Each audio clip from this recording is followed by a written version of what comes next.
Welcome to TRB Live. It is the Resistance broadcast. I'm John. Thank you all so much for joining us on this episode, a very special episode because we're talking about brand new Star Wars being Ahsoka parts 1 and 2, Master and Apprentice and Toil and Trouble. So stir up your cauldrons and pull up a chair and join us.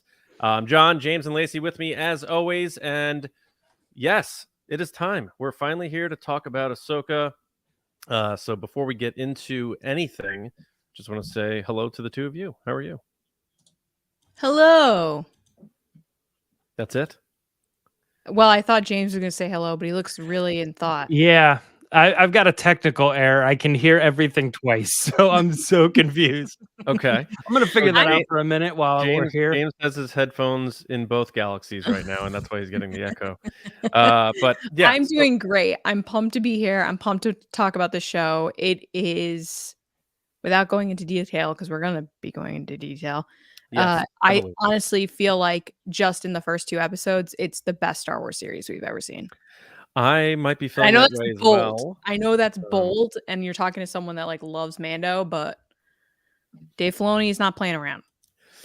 Yeah, no doubt about it. And we are going to go full spoilers here. So obviously, if you haven't watched Ahsoka, check back with us. It's going to hit all your pod feeds tomorrow morning, and of course, it will be on the channel here. And if you're with us now, make sure you're subscribed to our channel, youtube.com/@the-resistance-broadcast, and on your favorite podcast app. And just spread the word about TRB. If you're new to us, welcome to the base. Come on in. We're gonna have a good time. If you're old school TRB, thanks for sticking around. Either way, thanks for being with us. We're about to have a really good time talking Star Wars, and that's what it's all about. And God knows I need it. It's been a summer. But beyond all that stuff, we also have Patreon for additional support and content if you'd like. For example, right after this, we're actually heading to a Zoom call with our generals, spice runners, and admirals. So head to patreon.com/resistance broadcast and check out our tiers. And if you're down to support us, tiers start at $5. Sign up. It'd be cool. Now, before we get into the show, just so everybody knows, we put out a pretty lengthy statement on this that people thought we have like a TRB PR firm, but we do not. I just wrote it. But a couple weeks ago, John gets a little wordy sometimes. I do get wordy. I like being wordy. We put out a full statement, but essentially what we're doing here, as you know, we are going to be reviewing Ahsoka as these strikes are happening. We are going to do that honestly, critically. We're going to talk about things we like, things we dislike, all that stuff. We really do believe that the future of this series and the future of these characters and these storylines that continue and will continue beyond when the strikes are resolved are relying heavily on this show's success. And we know through history that Disney will never shy away from axing something for underperforming, regardless of what caused that underperformance. And we receive no money from the studios. We're completely independent. And we believe the best way forward is to honor and cover this show and support all the hundreds of people that went into creating this, so that they have a future with this story and others, and supporting artists, writers, and all involved in those unions. So that's that. And now for some fun stuff before we get into rating the episode, which we are doing the Rosario scale, 0 to 10. We'll explain what that is in a bit. But before that, Lacey has something fun to share. Yeah, so to thank you guys for supporting us always, but over the past few months, which has been kind of crazy, especially with the strikes and stuff going on. We know that everybody's just trying to figure out how we're doing things here, and we're doing our best. But you guys have been here with us every week, celebrating Star Wars, talking about it when there wasn't really much going on. And now that we have a new show, we want to celebrate even more. So we have a giveaway going on for the next week, starting tonight. So the giveaway is for, I'm going to reach for it, this Sabine Wren bust, 1/6 scale mini bust, limited to 3,000 pieces from our friends at Gentle Giant. Thank you guys, Gentle Giant, for sending this over. Yes. We're gonna give this away to someone. So there's 2 ways to enter. So the first way is to comment on this video, this YouTube video, not in the live chat, in the comments after the show ends, and let us know what your favorite Ahsoka moment has been so far. Or you can retweet this episode on Twitter with your favorite moment, with the tweet about what the episode is. It could be any of them, because we're going to just sum everybody up. But so you have 2 different ways to enter. So if you do both, that's 2 entries. And so we're going to announce the winner next week. But we want to thank you guys again for just being so awesome. So you get to walk away with this really cool bust. So thank you, Gentle Giant. Yes. And if you're interested in getting a bust like this or anything really cool, you can head over there to gentlegiantltd.com and use code RESIST20 for 20% off. Woohoo! All right. I'm back, by the way. I figured out the problem. Oh, there was another window open that I was not expecting, and I was hearing us. We're good. So you're not in a football stadium anymore. No, yeah, it was like I couldn't even tell you how far off it was, but it was like I can't think at all.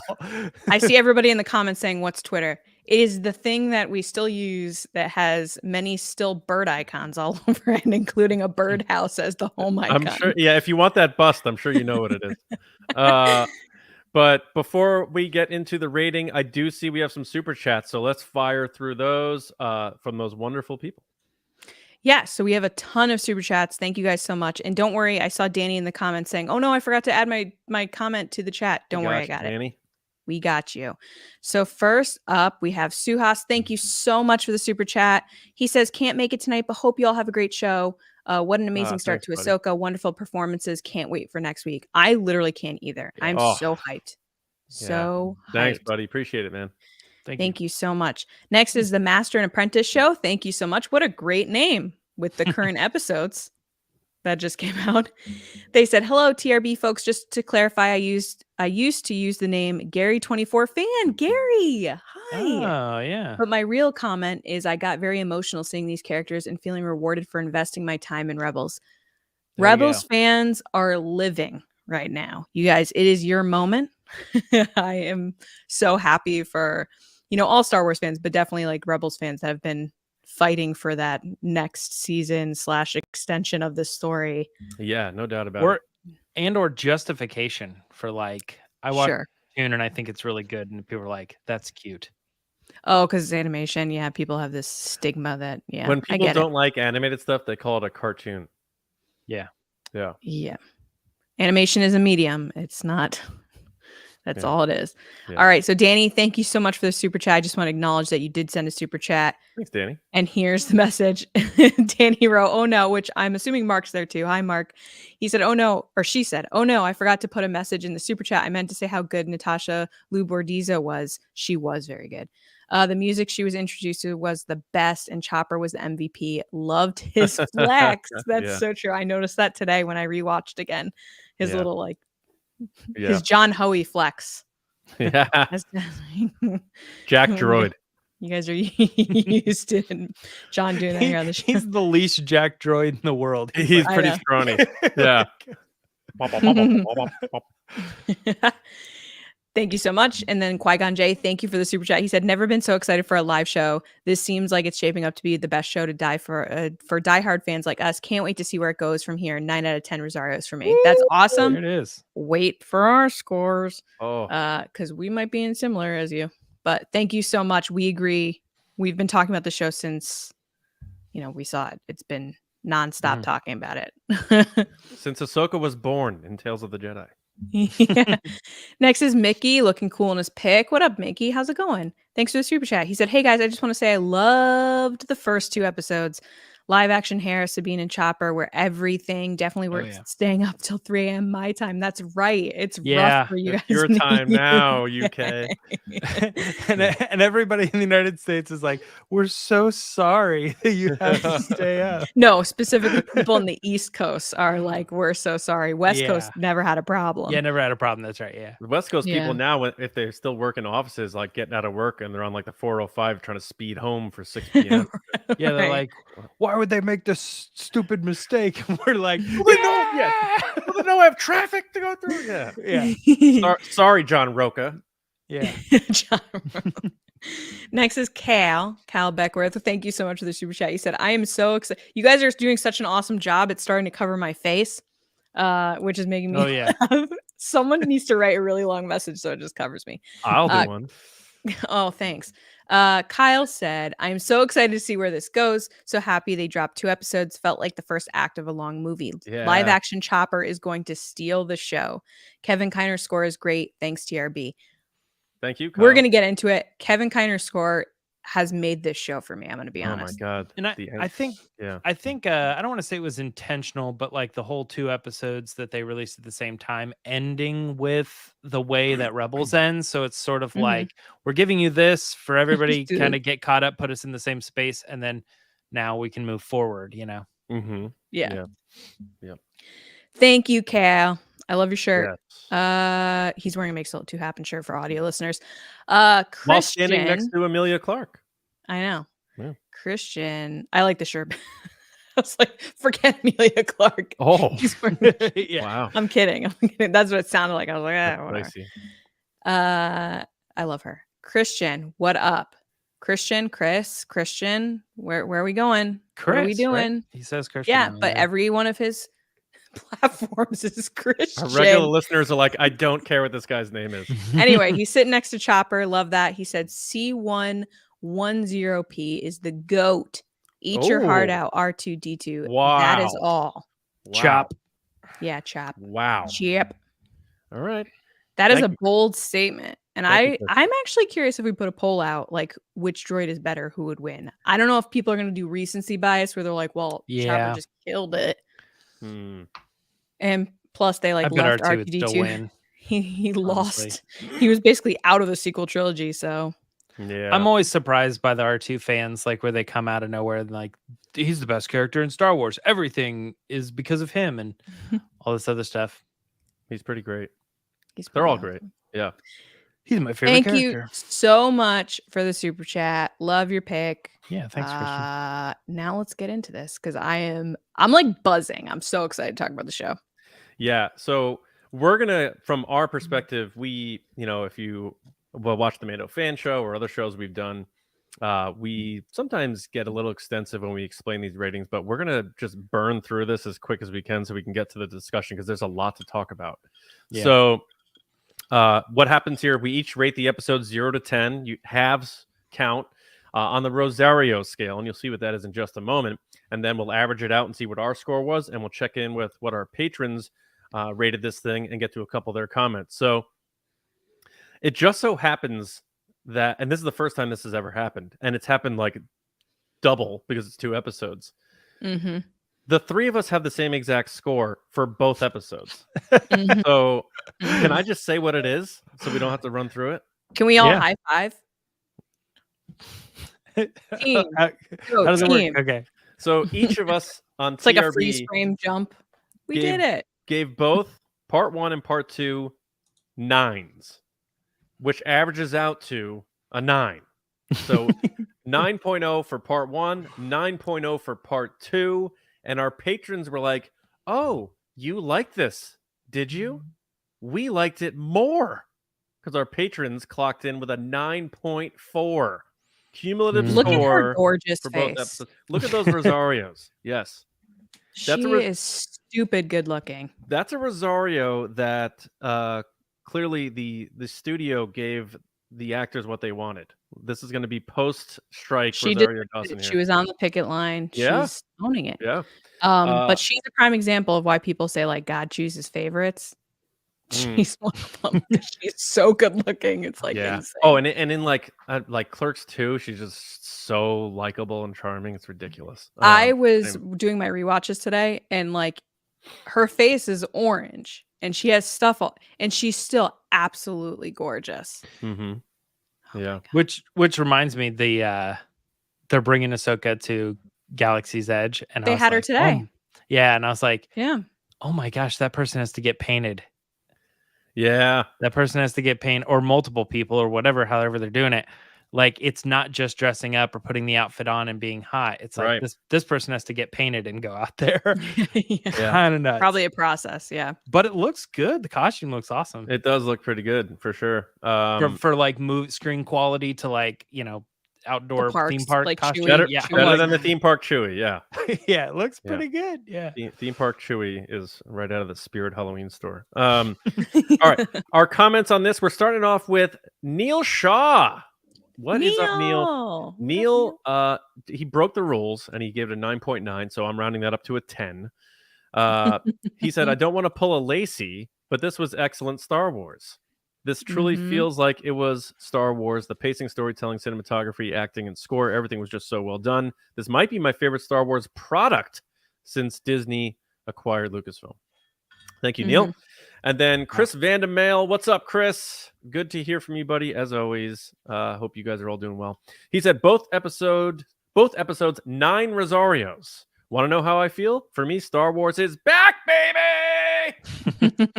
This is it. Great pacing, great musical score, droids, aliens, vast world, space, spaceships, lightsaber battles left and right. After Rogue One and Andor, I feel this will be at the top for me of Star Wars since 2015.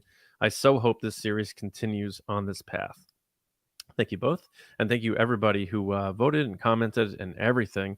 But it seems like this is going to be the theme here. This seems like this might be the Star Wars program that has broken through and united fans, at least from what I've seen in the early going. So let's get into this thing. Let's talk about it. Let's talk Ahsoka. And we'll start, as we usually do here, to warm things up with our favorite moment or shot or line from either episode. So we're going to go with one each. I wrote one for each. Can we please do one for each? Please. Come on. I mean, we don't have a lot of time. You can be quick. It's okay. Yeah. All right. I'm still only going with one, but Lacey, go ahead. Okay. So my shot from the first episode is the rack focus shot that goes from the edge of the dial to Ahsoka's eye, then back to the wall, and then back to her smirking. Do you want to tell people what a rack focus A rack focus is when the camera has something focused in the foreground and then it racks. So they use the zoom focus to then focus on something past it. So like in the shot that I'm talking about, she's out of focus and then she comes into focus as it's going down the dial with her eye lined up with what the walls she's looking at. Ahsoka's in focus? Yeah. Okay. All right. That's a good one. I like that. So it's a rack focus. So very early on in the mix. That shot was gorgeous. As soon as it happened, downhill from there. Yeah. Oh. James, James, did you also do 2 or did you do 1?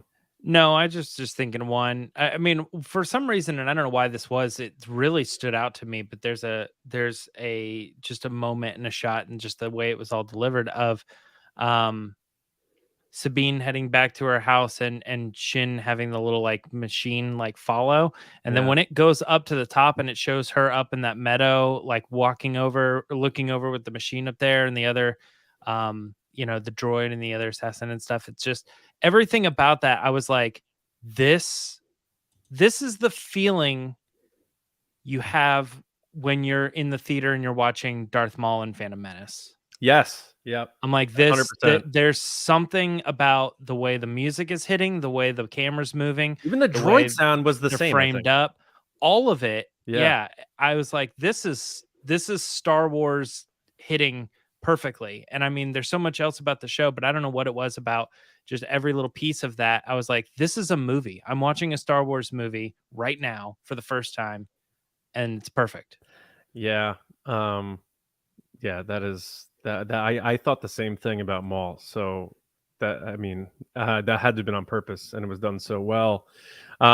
Mine isn't necessarily a shot; it's a moment, and my heart is breaking, but it's also stolen at the same time by Ray Stevenson.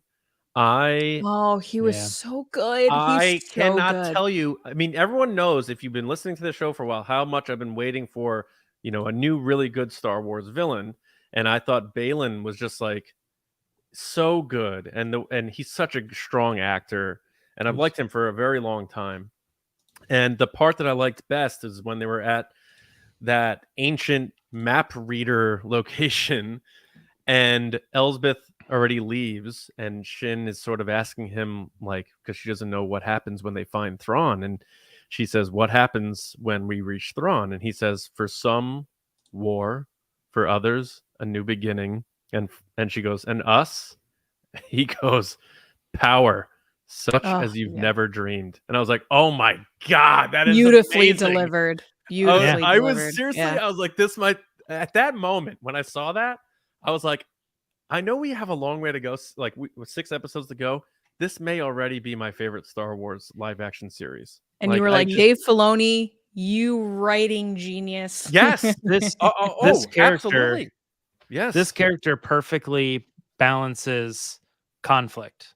Yeah, like everything about him, every line that he delivers, he's like, I will destroy you, and yet I will ache and pain over how awful of a tragedy that is, you know, or whatever. Right, and it's right. like what? Like this is just he's very so experienced, right in the middle. Yeah. At the end of the second episode, when Morgan Elsbeth says very sentimental, because he says, "Oh, there's not many Jedi left. It'd be a shame to kill her." She goes, "Very sentimental." He goes, "It's the truth." Yep. Yeah. So wait, can I give my second? Yeah, I'm just saying. I that moment just. I was like, "Oh man." Yeah, but yeah, what do you got? Okay, so my second shot from episode 2, part 2, is the amazing shot by Steph Green where Sabine is picking up the lightsaber, or wait, was this episode 1 or is this episode 2? This is episode 1. I lied. Episode 1. Episode 1 is when Sabine picks up the lightsaber. Episode 1 though. No, when she picks up the lightsaber and she's under the table and the camera's at her level, and then the camera follows her to above the table when she's holding it. Nice. Yeah, that's my second one. So, I really appreciate very technical shots. So it was very kind of like David Fincher, who follows, like in his crime stuff, he usually follows with the camera. It doesn't just sit where it is. It was a really cool shot. So you two big shout outs from you to Dave Filoni's direction then. Yes. Yeah. Unless I wrote the wrong thing down. No, I didn't. Because then my other episode, I wrote multiple shots too. All right. Well, you already got your shot where the Lost Cats are in the meadow. It was very like Rey and Jakku, where she's in the background. Yeah. Sure. All right. Well, now I got 3 in. Yeah, let's get into talking about both of these episodes, and we're not gonna go chronologically or anything. We're just gonna chat it out, and there's a lot to get into. So I'm not necessarily sure where to start, but I think how about we start with the crawl? Well, I go, we're not going to start chronological, and James let's start with the crawl. I mean, but that's the easiest place to start. I was going to say the casting and how we thought they did, but I'm down to talk about the crawl if you want to get into the crawl. Do you have the screenshot of it or no? No, I don't have the screenshot of it, but I just thought I don't know how I loved that the fact that it felt flat. Whereas like Solo's was flat too, but like the fact that it was fading, it didn't feel wrong. A line left. This felt a little strange, but other than that, like I like that they went that route. It's like a new, different route, very reminiscent of the original. The red has been sort of a thing that's like a Clone Wars. Ahsoka but then in the thing. Second episode, the Lucasfilm logo was not red again. It was only red in the first episode. Isn't that interesting? And it does appear that this is the only crawl because the second episode didn't have one, right? Didn't have one. Right. Yeah. Okay. So I just thought it was like the way they did that and they set it up, and like I don't know that I loved the flatness of it, but at the same time, like I thought it was new and creative and different, and really threw me like right at the beginning. I was like, oh shoot, like what like let's read this. What is this? And quite interesting. With the music, the kind of samurai music in the background and stuff. I agree. That was cool. And then, you bring up the music, and I thought the music in this was great. I know everyone's accustomed to hearing Kevin Kiner, especially with this Rebels crew. And I thought they did a knockout job with that as well. I thought everything, and the closing credits music, I felt like, is this the new Game of Thrones right now? Right. Yeah. Like just unbelievable. And the mystery of that closing credits too. Like I think when we get to the end of the show, we know what we're looking at. Yeah, it's like that. It looks it's like the all map, the eye of leading Sion. to one planet, and everything sources to that place or something. And I don't know, it's quite brilliant. And just to throw that out there too, the Kevin Kiner thing, like this is the best I've ever heard him in any series. And I know like some of the things that are working here is work that he's done before. So obviously he's using the Rebels theme. I love the Rebels theme. It worked in the show, but hearing it now with the nostalgia and how it's worked in, it hits harder, I think. Yeah, I agree. Yeah, I think everything hits harder. I think anytime, because I love Rebels too. It's my favorite Star Wars animated show. But like the the seriousness of the storytelling is just demanded when you move it to a live action setting, because you can do, I don't want to say hokier things, but like crazier zany things with animation that you have to, in a sense, with human characters, keep it relatively grounded. Um, so I think the way they transitioned everything was done in a subtly but perfect way, including the Right. casting. I think we all sort of, I think not just us, but a lot of fans weren't sure about Mary Elizabeth Winstead in terms of how the look was, not her as an actor. But I think whatever they did for the final product, she looks great.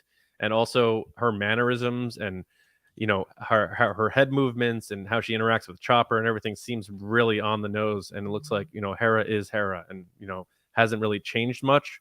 But I was speculating that I didn't think she would change much. She would sort of be like the stalwart of consistency in this crew. What do you guys think of her job so far in the first 2 episodes? Hera or Mary Elizabeth Winstead as Hera? Yeah. Okay. I feel like people have had a lot of criticisms of her character in particular because of the way she looks. But I thought she looked great, and I think she did a good job. I think the moments that she shined were kind of those supportive moments between Ahsoka and Sabine, for them to see that their own issues are very similar and how, they're both trying to manage the best way that they can. For me, she also shined when she was talking on Corellia, and she was talking about how he's like, oh, it's classified. And she's like, how's it classified? I'm a general. And he goes, well, I'm sorry, it's classified. And she's like, well, unclassify it for me right now. Yeah. It was just really, really, it was perfect. Yeah. I mean, I thought she was great, but I think Natasha Liu Bordizzo stole the show so far. I think not only was she a great casting, she looks just like Sabine, but I thought her performance was just outstanding, and her introduction was one of the coolest Star Wars character introductions to a show. Right. So I thought that was great. James, what do you think about the casting so far? We already knew, obviously, Rosario Dawson. We got a good enough taste of her, but and the guy that got to play Chopper looked just like Chopper, so I thought that was good. But Hera and Sabine, what did you think? Yeah, I think Sabine is. I feel like Sabine's like 100% perfect. Like, I can't really find any flaws in that at all. But Hera's not far behind that. I think the look was a little strange to me, but I think after watching the 2 episodes, it just took a little like adjustment of actually seeing the character in live action and how Mary is like delivering it. That you go, oh, that is Hera, I still think well, there's a couple shots I saw where it was that sort of thing. I think people had issues with Ahsoka's outfit when it first started because it's like something didn't feel right. Yep. I think that's sort of the case here with Hera as well, but maybe it's just because I'm like overanalyzing it, and like that's just how they've always done that species in live action. Yeah, I hate Ahsoka's shoes like a lot. She has those weird like toe camel shoes where it's like a hoof. The Ninja Turtles went hiking. That's what her. Yeah, I don't get it, and I feel like they're going for like kind of like, I don't know. It reminds me of those like weird shoes that people wear when they like go hiking, and they're like, I'm going back to nature. I'm wearing like foot shoes. Yeah. Ninja Turtle hiking shoes. Yeah. I just don't like it. I think that's the one critique I have, because every time I see them, I'm like, ugh, I don't like those shoes. Yep. And then we had what's his name return? Clancy Brown back as Ryder on Lethal. Thought that was cool, and I reverse engineered that because I talked to James. I was like, that was him, right? And you're like, yeah. As soon as I heard him, I knew it was him. And I was like, it's funny because I was doing my rewatch, and on the rewatch I heard him, and I was like, oh, that sounds like Clancy Brown. And then he shows up in the show. I'm like, oh my god. So I thought that was cool, and it's another check of we're trying to find out when they do that in terms of bringing an actor in, and maybe it's just as simple as if they look like the character, and they clearly designed the character in animation based on the actor enough so they could bring him back. So that was cool, a little nod there, which again, general audiences don't need to know that. So they weaved I think that pretty well. I think he played his part right too, because that character was always like angry and aggressive to a point where you kind of feel like they're not on your side, where he's like, get me Sabine right now, and like bring her, you know, but like at the same time on your side, and sometimes pulling tricks and stuff. So even his it wasn't just the voice or in the look, like I think he even nailed the characterization of Ryder. It reminded me of Little Mermaid, where she's like supposed to be at a concert and then the clamshell opens and she's not there, and everybody's like very upset, and they're like, where's Ariel? Like, it was a little tropey. I don't mind it though. I loved the cut to her on the speeder bike. I thought it was a perfect way to introduce her, and Natasha is doing an amazing job. She's killing it. Every scene she's in, she's killing it. Now, speaking of her, I am going to try to squash one of the only moments of controversy that fans have been talking about. Oh, are there? I haven't seen any. It's not that big of a one in my opinion, but some people are like, I don't get why that happened. And I don't mean to do that. You didn't sound like that. I just did that. But is it the stab? No, we'll get to it. But let's get to that super chat, and then I'll reveal what I think might be able to ease people's minds. So we do have a couple super chats. First, we have Kyle B. What up? Cool. Thanks for giving me some compliments on my pumpkin mug. It is spooky season. Kyle said, been a while since I've been able to tune in live. Welcome back. He said, hope y'all have been well. Thanks for doing this, TRB. Always love celebrating a new Disney Plus show with you guys. Thanks, Kyle. We love talking Star Wars with you guys, and this makes episodes so much better when we can kind of bounce off you guys and see what you think. And I hope you're well too, Kyle. Yeah, totally. Yeah, thank you. And then Chris is back. What up, Chris? He said, speaking to Sabine's intro kicking ass, here's a shout out to the Z95 Headhunters. Nice. I swore. I'm sorry for people that don't like that, but I felt like it was necessary because that intro was just so good. Yeah, she deserves it. Yeah. Thanks. But Christian, thank you so much.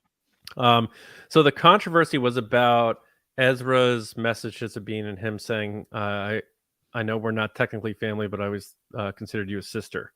And people were like, no, they were crushing romantic on each other. They've been flirty. There's love there and stuff. Luke and Leia. Yeah. So here's my thoughts on that. If you go back and watch his message from beginning to end, he waves at the beginning and goes, hey, Sabine. And then he puts his arms at his side the entire message, except for one moment.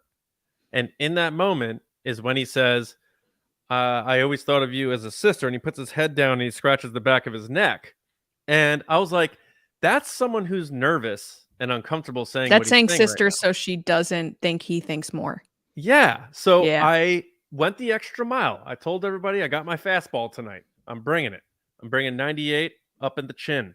So I Googled it, what it means when someone scratches the back of their head when they're talking, and scientists and psychologists said, quote, when we scratch our head using one or more fingers anywhere near the top, back, or side of the head, it signals the emotional state of confusion. So that's very Aladdin. Aladdin does that when he's talking to Jasmine. Yeah, I think that was a deliberate physical direction given to the actor to say, you're going to say this, and that's the only moment during this whole speech you're going to remove your hands from your side and lower your head and physically do something to show that you're uncomfortable. So I think it's clear that he has feelings for her, but he didn't want to reveal it yet. And then you see she sort of smiles because she sees him doing it, saying kind of like, yeah, right, sort of thing. So I don't think Ezra really thinks of her as a sister. I think he just wasn't ready to reveal that he has feelings for her. That's my attempt to squash any concerns people have with that. So that's my take on that. My opinion on it was that Dave Filoni was trying to recreate what George did in the original trilogy by confusing the audience that once that it's kind of backwards. Like, he's going to kiss Sabine and then they're going to be like, I thought they were like brother and sister. And it's sort of like the confusion from the original trilogy. Yeah, I don't know. I think people say that. I think that's a known thing that people are like, oh, you know, we're like brother and sister, and they're like playing off their actual feelings. Yeah. Even though they have deeper feelings for that person because they're too embarrassed to admit those feelings. So they're more likely to say, oh yeah, like that's a romantic trope in tons of romantic comedies and romantic books and movies and stuff. It's like, oh yeah, he's like a brother. No, that's weird. And what they really have is deeper feelings for that person. Yeah, and he clearly looked uncomfortable, and nobody who actually thinks that he wouldn't have recorded that message for her if he didn't care more. That plus nobody who thinks of someone in a fraternal way would get uncomfortable saying that they think of them in a fraternal way. So there's clearly true conflict within him. So I that's my take on that. Just to be clear too, because I was kind of joking before, I do agree with that you're saying, John, because I think there's no other way that he could express his feelings without outright saying, because they did that in Rebels. They went down that road where he was kind of like, he kind of liked her and then she didn't really give anything. So he sort of ended it. That was like in the first season. Now those feelings probably never went away. So at this point in his life, there's no other way for him to explain how much she means to him, because what would he say? Like, even, I know we're not family, but I think of you as someone not my family, someone I would marry, you know. I don't know how to I don't know. Frank what he said would a good say. example in the comments. He said Clueless is a good example of that. I love Josh, her stepbrother. As if he's my brother. That's weird. And then she's making out with him. What'd you guys think of Hu Yang? I thought it was cool to see him, and David Tennant, I guess, was back doing the voice. Yes. He has such a specific voice that every time I hear it, I know it's him, if that makes sense. Yeah. I think it's because of the Doctor Who stuff that he's done. It's just like he has a very particular voice, which is perfect for this role. And I liked how he got a little sassy here and there. Like when Sabine was when Sabine was making up excuses and he's like, that's an excuse. Right there, that moment. He's like, that's an excuse. Sort of like K2, but K2 did it in a way where he wasn't reading the room. He's very dry. He has more kind of inflection. He does, but he's like, I'm cutting through all of your human crap to get to the matter of it. Right. And so I he's so sick of Ahsoka's BS. It's not even Sabine. He's like, I don't care about your mopey story. You know she cares about you. Just go. But I looked into the character, and I guess in Star Wars timelines, by the way, shout out to our friend Clayton Sandell, who co-wrote that book. Go check it out if you haven't. Got it right over here. Hu Yang was built 25,000 years ago. Yeah. Which means because he had talked about the lightsaber building, which means he could be in Mangold's movie. He could be in Mangold's movie, yeah. And he could be in well, he could be in anything, but the point is that he could be in what's Mangold's the thing that's coming movie. out? Oh my god, Acolyte. He could be an Acolyte. He could be in literally anything that was in the last 25,000 years, including Mangold's movie, which is kind of wild. It seems like he would be a droid built, like the very first droid built for the Jedi. That's kind of crazy. Yeah. Oh man, I'm just like, it's crazy. And I think that also, I could be wrong in this, but I think that puts him as the oldest character we know of in Star Wars. Yeah, I think he is. Yeah, he has to be, right? Yeah. Yep. Well, until Mangold puts pen to paper, or whatever. Yeah. Or pencil to yellow legal pad, as George Lucas used to write his scripts. But it almost feels intentional that they said in the timelines book 25,000 years, because they know stuff's coming. Yeah, 100%. So overall, these two episodes obviously are setting up what's to come. I think they did a good job of getting people caught up, getting new people vested. So I watched it with my wife. She actually didn't watch Mando season 3. She didn't watch Andor, but she's watched everything else. And she watched this and she asked me like, who's this, who's that? And I sort of gave her this sort of summary of who people are. And she watched it with no issue. And she didn't feel like she was confused. Obviously, if you watch Rebels, you're going to have a bigger payoff and bigger appreciation for this. But she watched it without issue. So I think that's a good sign for general audiences who I like Star Wars, like my brother or whatever, to be able to watch this and not have to feel like, oh, I I don't know because I didn't watch these 4 seasons of the show. So I think that was a good sign too. Which Filoni said that too in all his interviews, like, hey, you don't have to watch that stuff. It would be great if you did, but you don't have to. Yeah. So when the writer and creator of the show is saying that, you have to have an understanding of like, oh, he's making it so anybody can watch this. Yeah. Which is smart. I mean, honestly. Yep. Yeah, absolutely. Do we have another super chat? We do. This one's from Mike Levins. Mike, what up? Thank you so much. He said, howdy, I canceled band practice tonight to tune in for live for this one. How dare you? You didn't have to do that. This show is amazing so far. Happy that Sabine isn't force sensitive, but she's totally worthy of training in the Jedi arts. What do you guys think? Yeah. I'm still indifferent on this. I want to wait to see where we go with it. I feel like it's a little forced. Not pun intended. Forced to say that she has to be a Padawan, or that she what is forced? Something feels a little off that she was never force sensitive, and yet Dave Filoni's writing the story of her being a Padawan to Ahsoka. And they're using the Jedi terms, and then they kind of come in, and Huyang is saying like, I've never had anybody lower than you. And I don't know. It seems like they're setting up for her to be able to get the Force later in the series. And I'm like, that seems strange to me. And I don't know why she has to be like a Padawan. She can't just be like a non-Jedi trainee. But could she? Something? Right. But could it be leading to the exact opposite? Because in these 2 episodes, she grapples a lot with, am I good enough? Am I doing enough? Why doesn't someone want to, train me? Why doesn't Ahsoka want to think I'm worthy of her time? Could the character arc of Sabine in this series be, hey, I thought this is what I wanted, and over the course of this journey, I've realized that I'm great just as I am, and I don't have to be a Jedi, and I don't have to be force sensitive. I could just be good at being a warrior, and that's what she's going to learn from this process.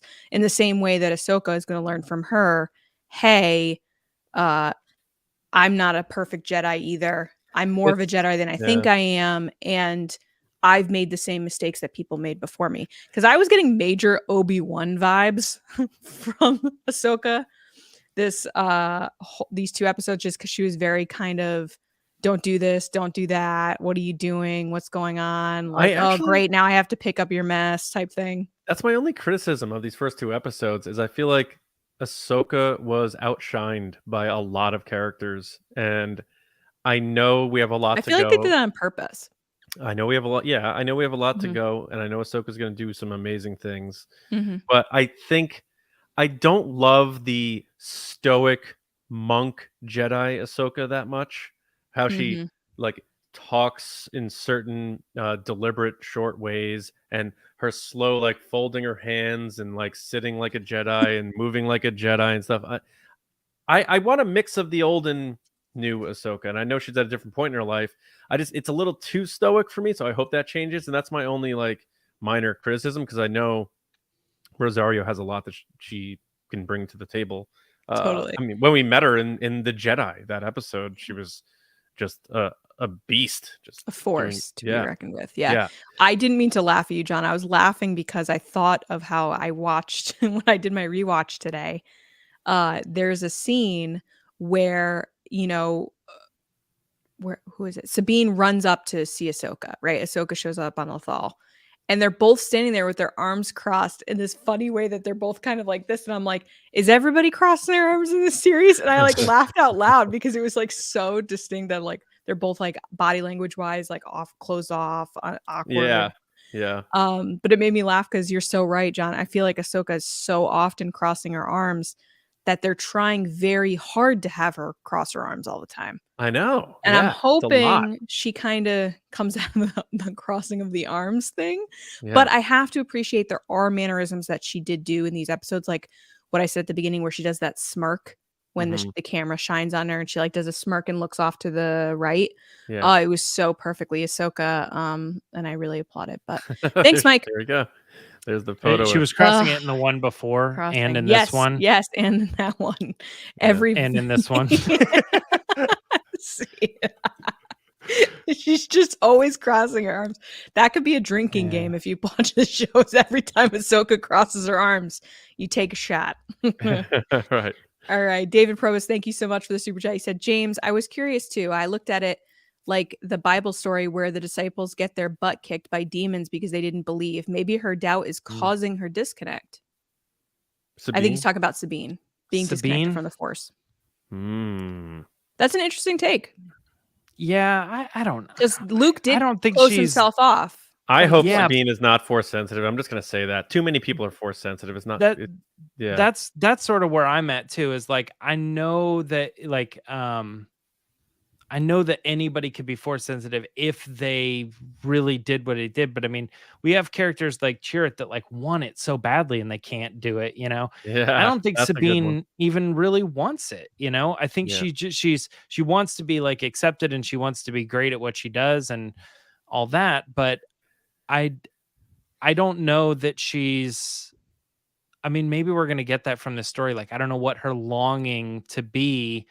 It seems like they're building her up to be someone who wants the same powers that Ezra has.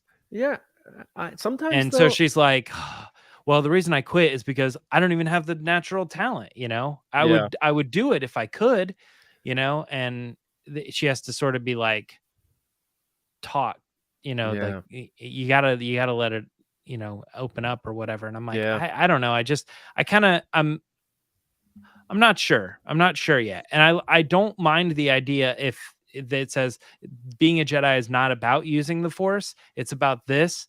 I'm okay with that more than I think I am like saying like, in order to be a Jedi, you got to get it. You got to figure out how to access that Force. And then she does, a character that we never thought ever had the Force, you know, I don't that as well as even her just not having it, you know. I like Jedi and I like the Sith and I like Force users because it's fantastical and you dream about like, oh man, if I had the Force, what could I do? And it's like that's the allure of like the attraction to these characters. But sometimes I think the more likable and relatable characters are the ones that are great warriors that are not Force sensitive, and we've had a ton of them.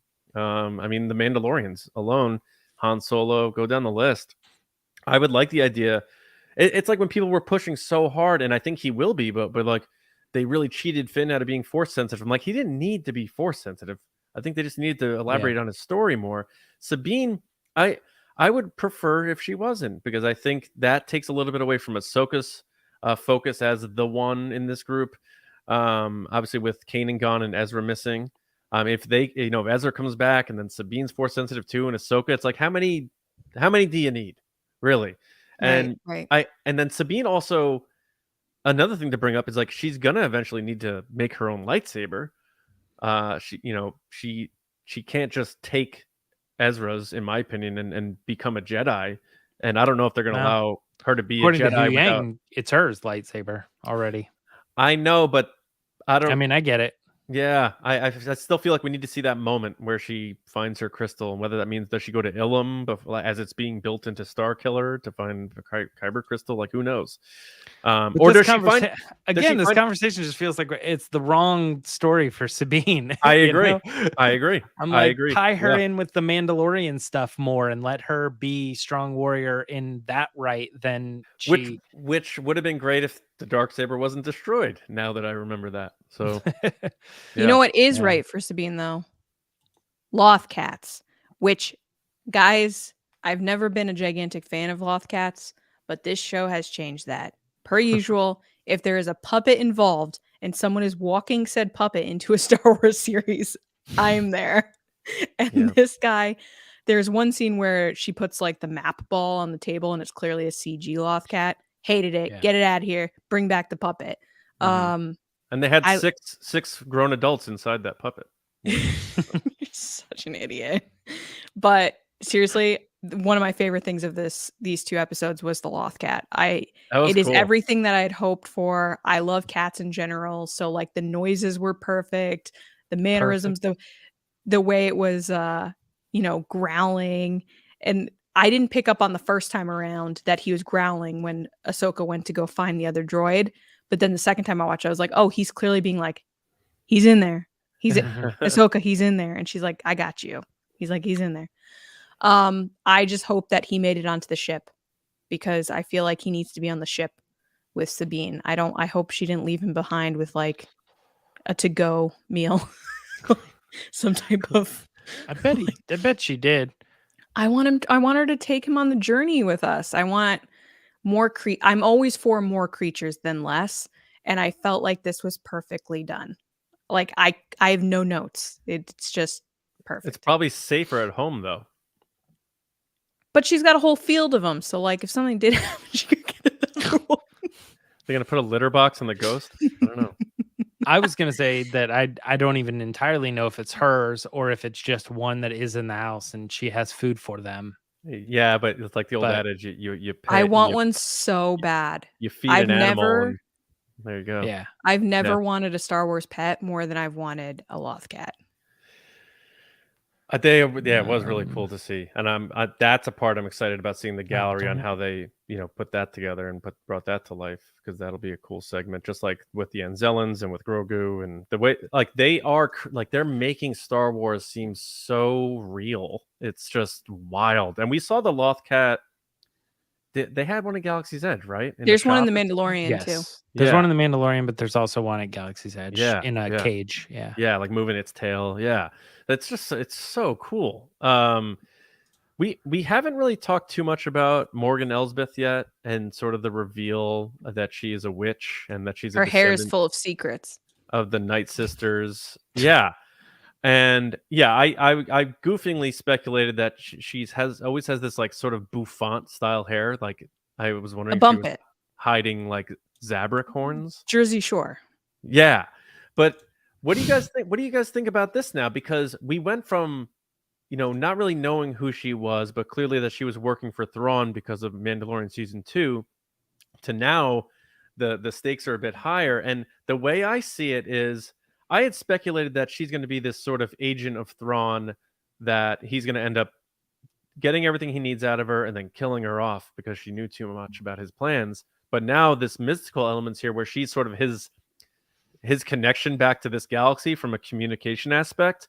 But it also seems like Baylan isn't really vibing with what she's doing either, because every time she leaves a scene, him and Shin like sort of have their side conversations, and he seems old school and maybe less interested in what she's got going on. So I don't know if it's going to be a situation where Thrawn has Baylan kill her. I'm speculating, of course, in the future, but what do you guys think of the reveal that she is tied to the Night Sisters and is a witch, more or less? I thought that was sick. That was a moment in the show that I went, oh. And I also liked her line there too, John, where she says, so you're a witch. And she goes, a survivor. And I was like, ooh, Filoni. Ooh, well done. But evil witches never survive fairy tales. So her time is coming soon. Who says she's evil? I mean, she's working for Thrawn and he's the main villain. So no, that's fair. I'm just saying, we never know in Star Wars. Well, my question, James, what do you think of this? Like, she was imprisoned. She had those little shackles on. Was she just willingly accepting that? Because if she has these powers, could she not have just busted herself out of there?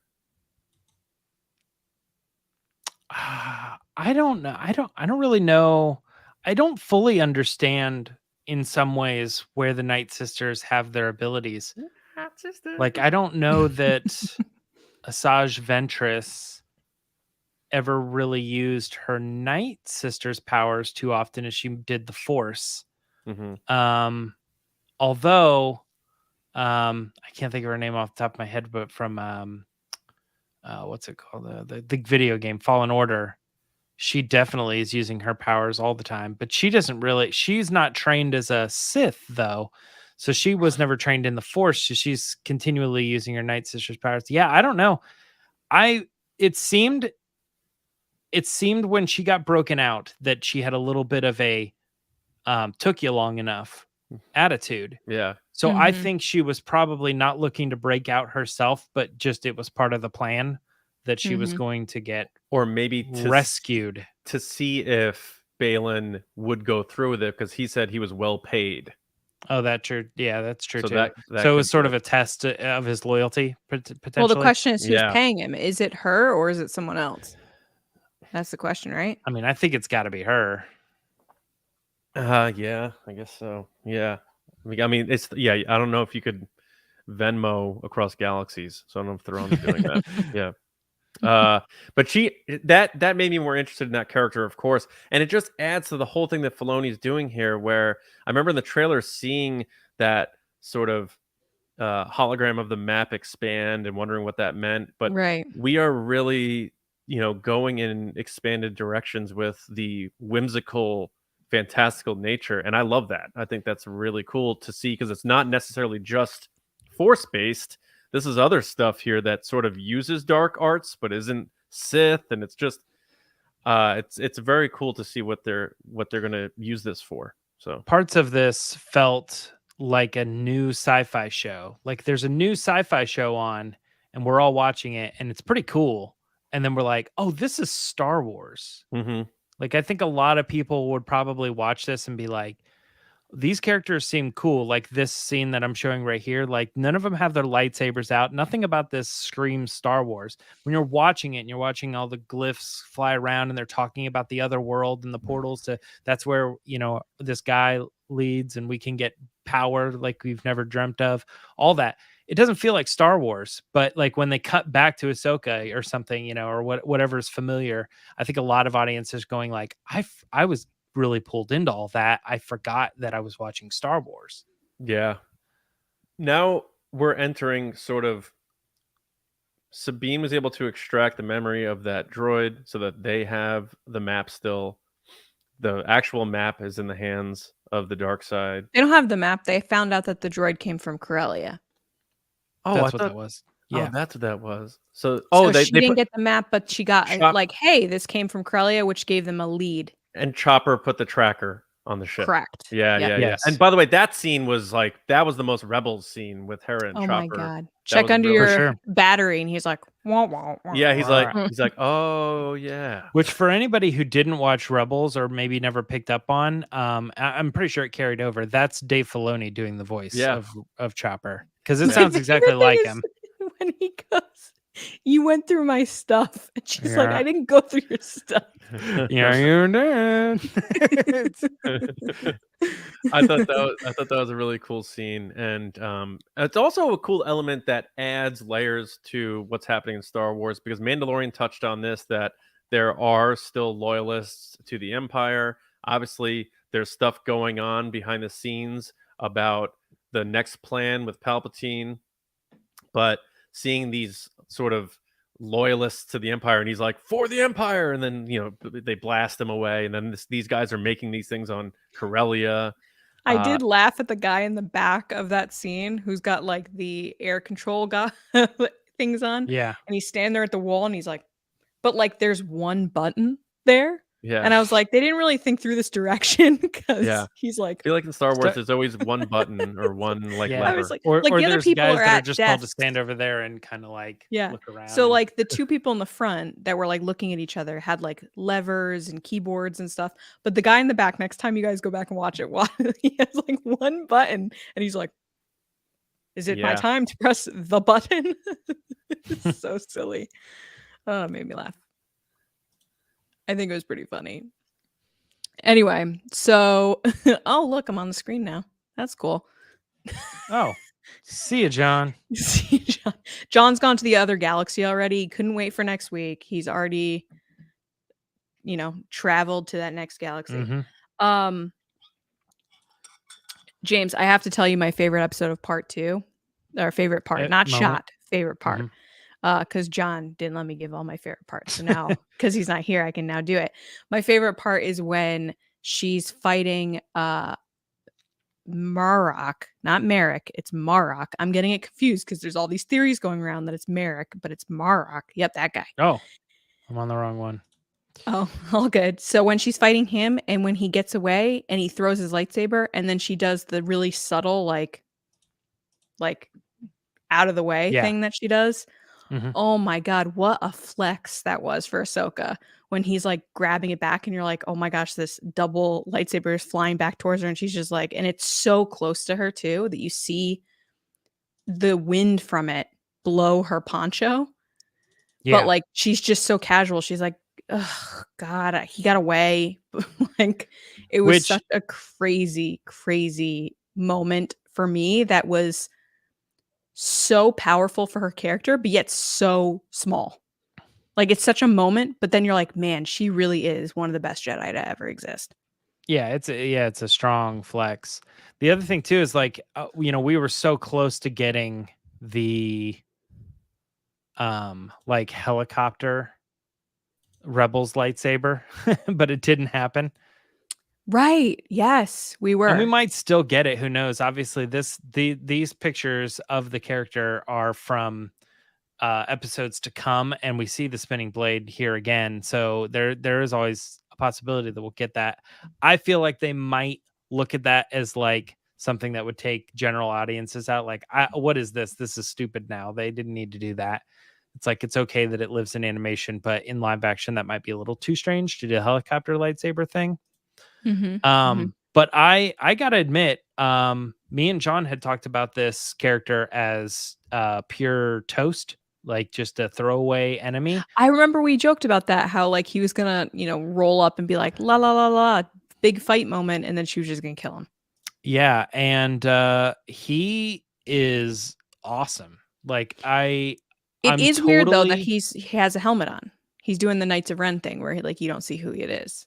Doesn't talk, doesn't do anything. I feel like it works. Like, I'm getting I reference this quite often, but Tron Legacy, the Rinsler character, sure, like he kind of reminds me of that as this like very strong, very powerful villain against the enemy.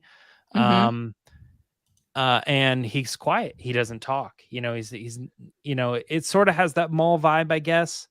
But there's something about him that just screams like he's a powerful enforcer, and he probably has a long legacy of all of the stuff that he's done that's earned him to this point. Now, keep in mind, he might have been an Inquisitor from day one of the Empire, and he's the only one that survived. He might be that powerful, the strongest Inquisitor, you know, who knows? Yeah, it says he's a former Inquisitor on StarWars.com, right? Right. It does. Yeah. So can we, I know he's the latest version of it's Ezra. Can we go on record saying that that's not Ezra? You've said this like 3 times leading into Ahsoka, John, that you're like, hey guys, it's not Ezra. And watch it is, but people are still theorizing it, and it's like when TLJ came out and Benicio del Toro shows up in a shot, and people are like, that's older Ezra. So I don't think I don't think it's Ezra either. I think that would be a kind of a strange move. But I think we said this last time too. It's already squashed because he was a former Inquisitor, and Ezra was never an Inquisitor. Yeah. It's already canon that it's not Ezra. And like, would Dave Filoni in a billion years have Ezra masked, brainwashed to be some dark side user that fights with Ahsoka? I don't think so. Yeah. Right. Yeah. John, I don't know if you heard one of my favorite moments from episode 2, part 2, is when Ahsoka just does the little subtle like move with the lightsaber. Yeah. Oh, it's so good. It was so good. That was cool. And that also, you know, James, you brought up the vibes of, you know, Phantom Menace, Darth Maul with Shin, and I feel like she did take on that sort of I'm searching for someone on this desolate planet vibe. But also a lot of aspects of like that fight felt like Maul versus Qui-Gon, and like he leaves on the ramp and gets away, but it's reversed because it's the dark side person escaping on the ramp of a ship and Ahsoka standing there, versus it was Maul standing there as Qui-Gon escapes. But also one thing to bring up, and I'm not sure if the other Star Wars shows did this a lot, Filoni setting the tone with the first part brought back the classic Star Wars scene transitions and the screen wipes and the clock dial screen transition, and it felt very, especially with the prequels, like that type of scene transitioning. And I think that was a really nice touch too that he added, and I think that's going to carry over. And also the fact that, sort of like how Favreau wrote all the Mando episodes, Filoni has written all of these, so it's going to weave together nicely. And being the showrunner, there are many directors who are going to be doing this show, but I am so excited knowing that Famo Yi was doing the final episode, because the way these two episodes set the table. Think about how he finished a probably mixed received season 3 of Mandalorian, and the way it ended, people are like, wow, he really ended that season on a strong note. What is he going to be able to do with the tools he's given from a narrative perspective on this show? Right. I agree. I can't wait for October, but it's gonna be an awesome ride week after week, and I'm glad to see that. It seems like all Star Wars fans seem to really be getting around this. James, you had tweeted the Rotten Tomatoes stuff on the critic side, and audience was in the 90s. I mean, I didn't do the movies, but it's officially the highest rated television, and including animation, so live action or animated TV series. It's the highest rated as of now on Rotten Tomatoes. With critics and audiences? Yeah, if you were to take those two numbers and add them together, it's the highest. And there's one, I think there's a few things that might actually be like higher on the fan side or higher on the critic side. I can't remember exactly how it played out, but if you just look at it, like if one was higher on the fan side, it was definitely lower on the critic side. So the two numbers together wouldn't add up to a higher score. It's pretty even with critics and fans, and they're both high numbers. So it's the highest in just the 2-episode premiere. Now that could go down. I have a feeling Mandalorian was higher at one point, and it's probably been rated down as the show's continued. So maybe that's why Mandalorian's not winning. But I think it's like it's this and Clone Wars, Rebels, and I think Andor are all the highest out of those. If you were to combine those two and bring them up, I think those are the 4. We already speculated quite a bit, so I'm not going to guess what happens next week. But I know we're close to up on time, and we have to head over to Patreon because we have the chat we're going to do over there. But any final thoughts on these two, or things we didn't bring up that we need to bring up so people don't yell at us? What do you got? Not really. I think we covered a lot. There's just so much that goes into these episodes that you could just keep going and going and going. Like we could have done an hour and a half just on one episode. So we're trying to cover 2 episodes. But I said this online, and I stick by it, is like, this show has had me so excited to be a Star Wars fan again, in a way that I haven't felt in a while. I feel like it's just, from the opening scene, I was like so hyped. And I think it was Kevin Kiner's music, to be honest. It was so perfectly done that I didn't realize how much I had missed that cinematic John Williams-esque type music from 100%. Kevin Kiner. And his music made the scenes hit harder, made you kind of pay attention more. Like, I was so overwhelmed by everything that was happening because, you know, we all love these characters, but just to hear those themes that we know so well, and then hear other themes mixed in, and then you're getting these kind of emotional beats that I've honestly missed with some of the other shows. And that's not to say Ludwig hasn't done a good job, because I love his music as well. It's just a different vibe.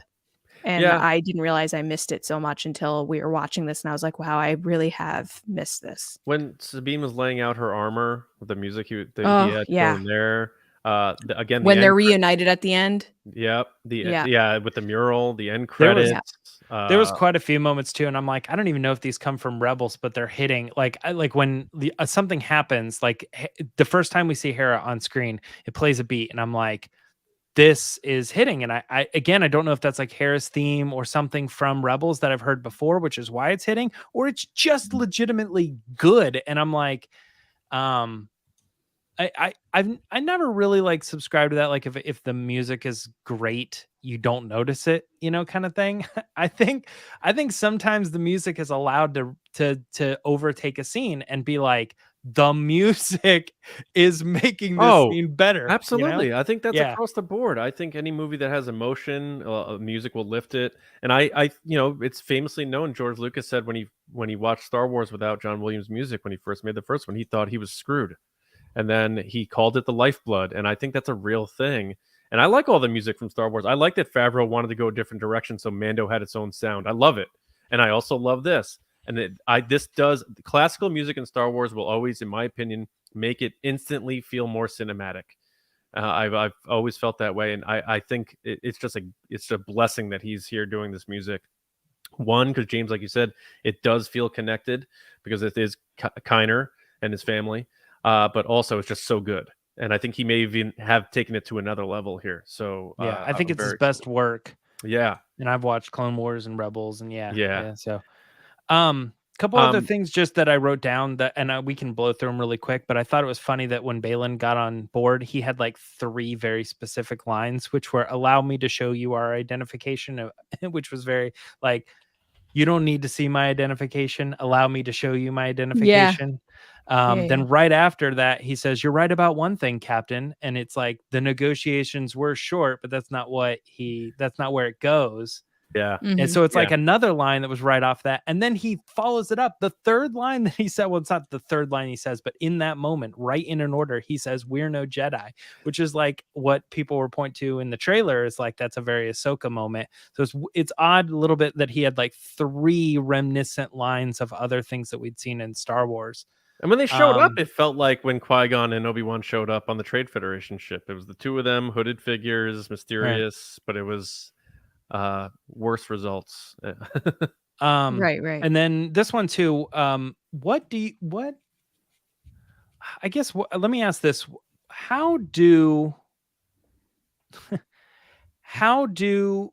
Morgan Elsbeth and everybody else, how do they know where Thrawn is? She said she has a vision of it. Thrawn like she has spoke a to feeling. her. Yeah. Thrawn is speaking to her. Yeah. Okay. Because I'm just not following this. Like, he gets wrapped up in the Purrgil, he goes off, and then they're like, "Well, we need the map to the place where he is," and I'm like, what does all this have to do with like a Night Sisters map and stuff? Like, I don't understand how that tells you where Thrawn. How do we know Thrawn went there? Yeah, there's one. But I guess that's right. She says that he's calling to her, but it doesn't. It says a mysterious voice is speaking to her, and how is Thrawn doing that? He's smart, and he found some resources there to connect with her based on the origins of that galaxy. Or is he using Ezra to reach to someone over the Force? That could be too.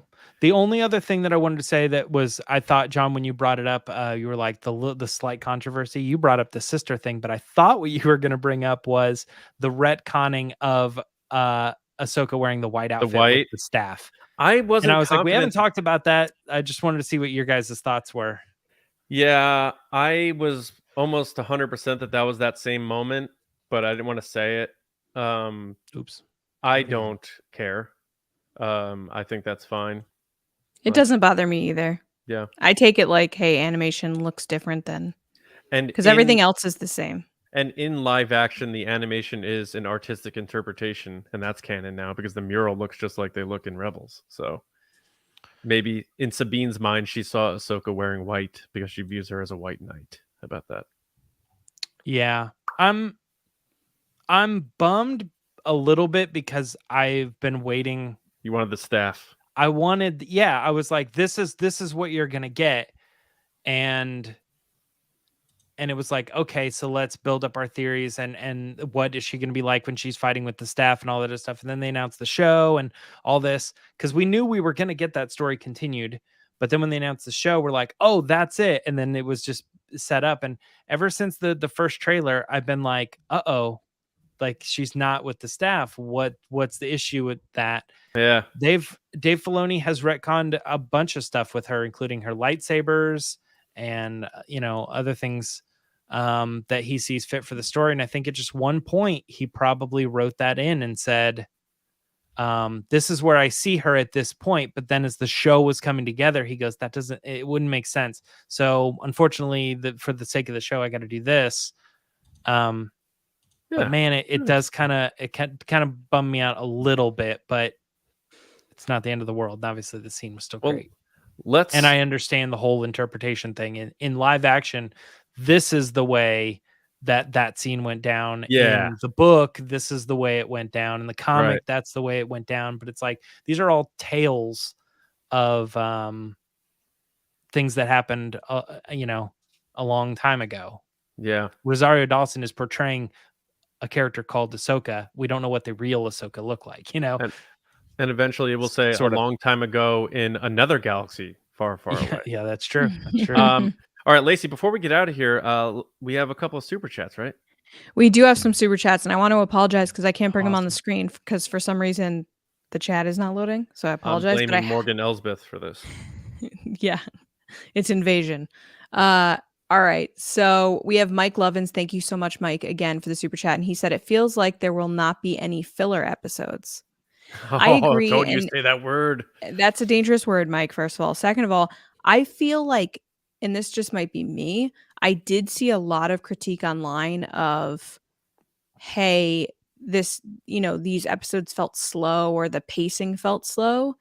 And I feel like people have lost their patience with stories. I agree with that. So 100%. Like the beginning of the where we get introduced to Ahsoka in part 1, there's a whole scene where she doesn't talk for a long several minutes, and it's just very walking through the process of like her thoughts and like how she's going to figure this out and using the Force and like vibing where she is.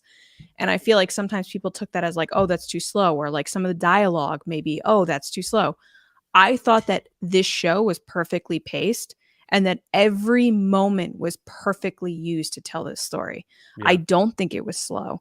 I don't think that anything was too much or too long, because someone, I forget who it was, to be honest, but there were some people complaining like, oh, the Sabine speeder thing was too long. No, it wasn't. That's how Dave Filoni wants. That's cool. Yeah. The way I feel about it oftentimes is that we live in such a very instant gratification type of world where people are constantly online. And I think the statistic at this point is like people's attention span online is 3 to 5 seconds, which Gen Z is like 1.8 seconds. Like if you don't get their attention in that span of time, they'll move on to something else. I think that people need to appreciate that every single minute of this show is being told by the person that wants to tell it, which is Dave Filoni. Mm-hmm. So you need to respect that there's a reason he's including these things. Yep. Every look, every nod, every pan of the camera, tilt of the camera, moment that he's showing you is meaningful. They're not just throwing time up there to like make you sit there. So that's the one thing. But I agree, Mike, you said it perfectly. I don't think there's going to be any what people call filler episodes, but I also don't think that necessarily those exist in shows. I think they used to be honest.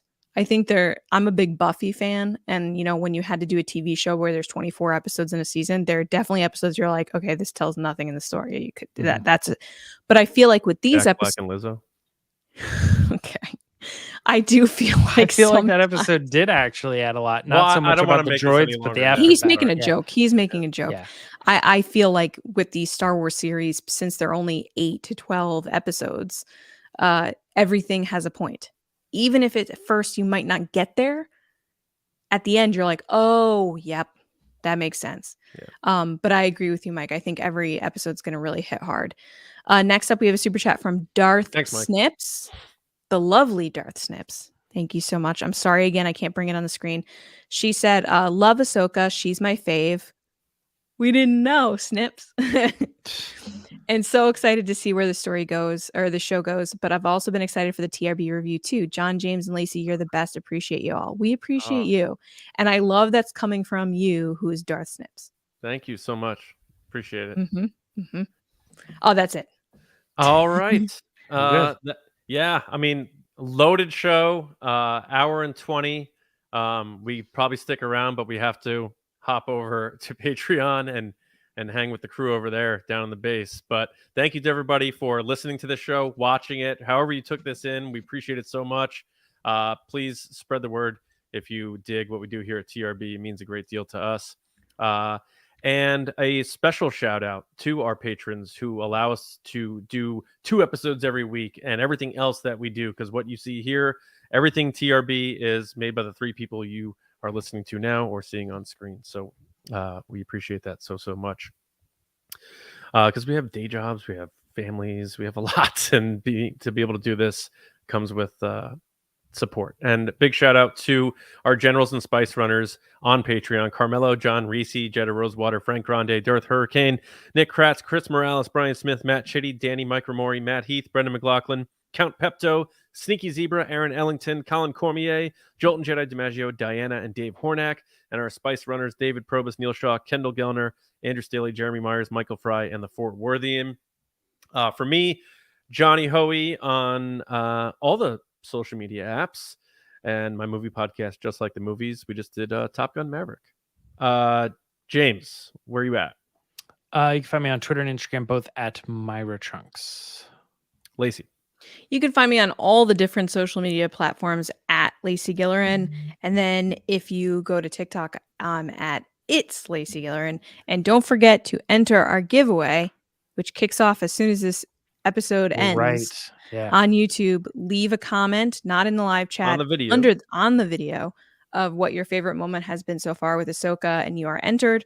And then if you want an extra entry, you can head over to Twitter or X or whatever you want to call it, to our Twitter account at TRB Podcasts, and retweet the episode with your favorite moment, and you are entered as well. And we'll announce the winner next week during the live show. Yes. So we hope everyone is enjoying Ahsoka. We hope everyone's doing well out there. We hope you enjoy the rest of your week. James and I will be back with you on Monday, where we're going to expand some thoughts on what these additional galaxies could do for more Star Wars storytelling.